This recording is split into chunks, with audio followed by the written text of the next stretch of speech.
So the breakups come to fruition.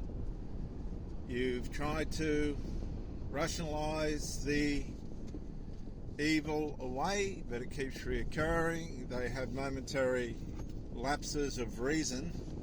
That's all they are. They fall back into the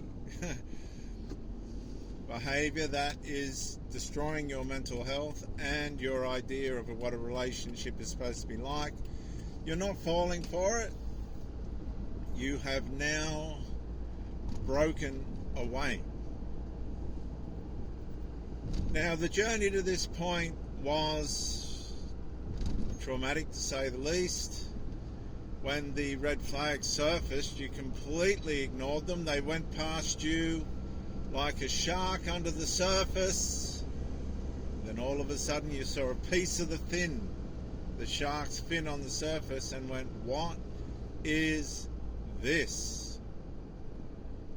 Micro-incremental changes, voids, when the person goes missing, they value space rather than the relationship. Space has a part in a relationship, but not when it's illegitimate. You're starting to say to yourself, this person has value for things that shouldn't be more important than the relationship. Everybody has a right to hobbies and sport and work and friends and other things like that.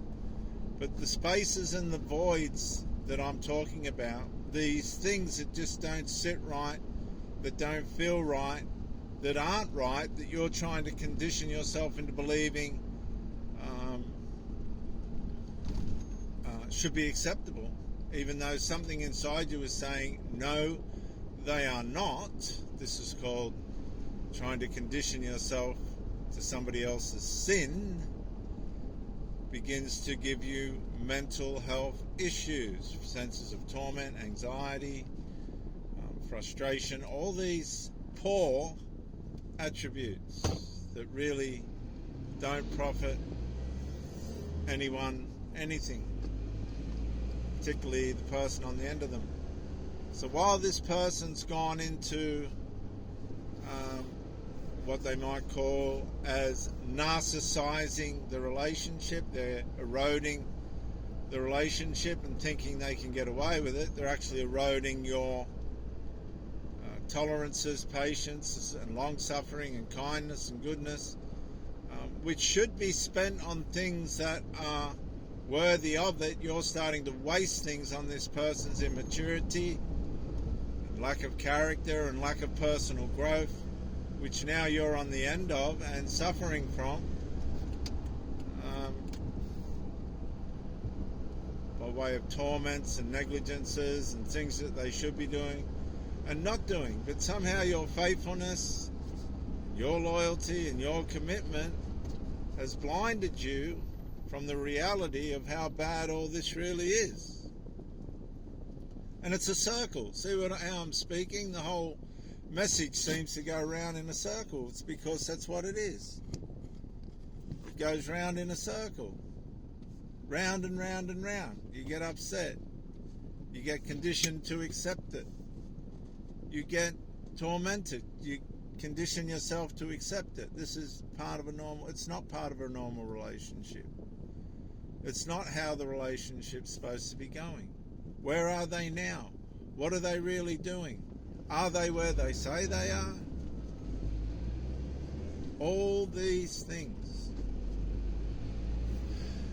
where you start to, am I imagining these things? Is there something wrong with me?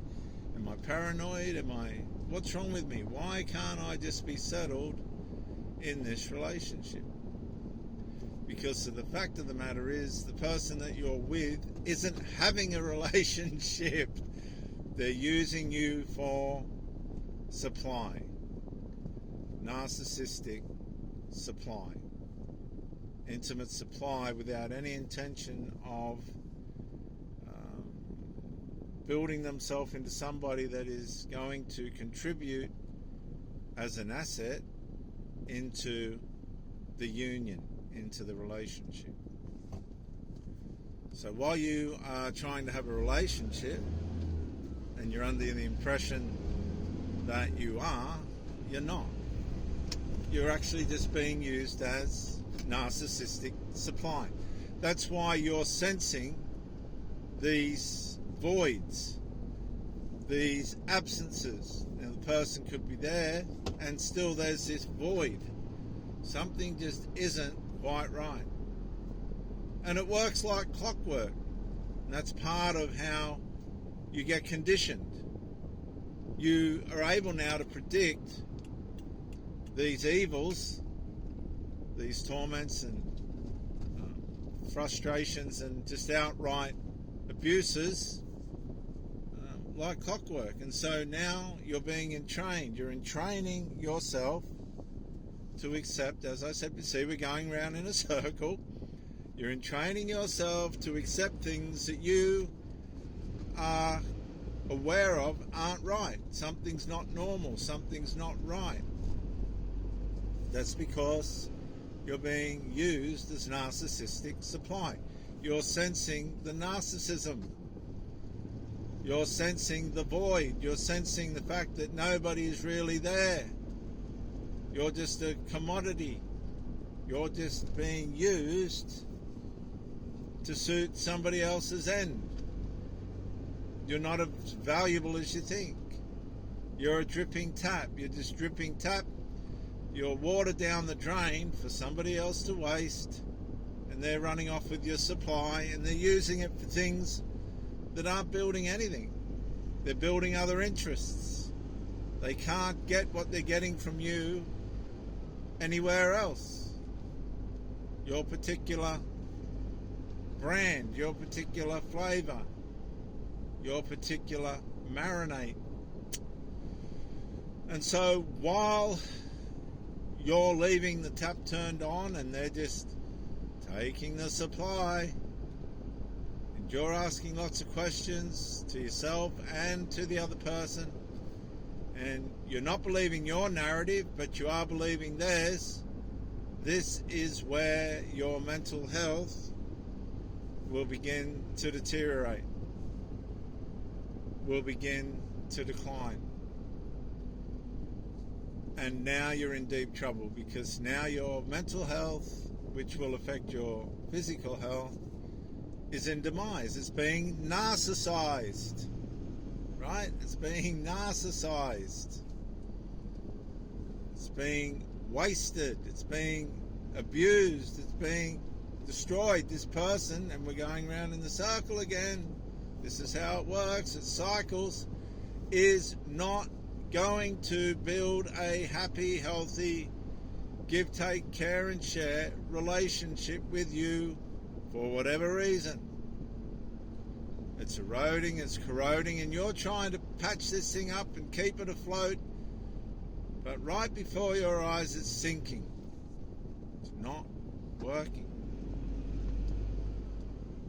And of course now your mental health's being affected. Here we go again. Your mental health is being affected. You're trying to convince yourself that it's not. You're trying to convince yourself that everything's going to be all right. You'll get fleeting moments of hope, but when you're all on your own and you're thinking about things, something just isn't adding up. That's because you're sensing the narcissism. You're sensing the sin. You're sensing the fact that this person has no intention of building a relationship. You're just being used as narcissistic supply, intimate supply that's being used for illegitimate reasons. It's not being reinvested back into the relationship. So what do? You face reality. You face how you really feel. You face your objections to the relationship. And you face the person, you confront the issue, and if there's no resolve, you've got to come to the conclusion that the best thing for you to do would be to walk away, close the door behind you. It's the end of the theatre, and never, ever, ever go back.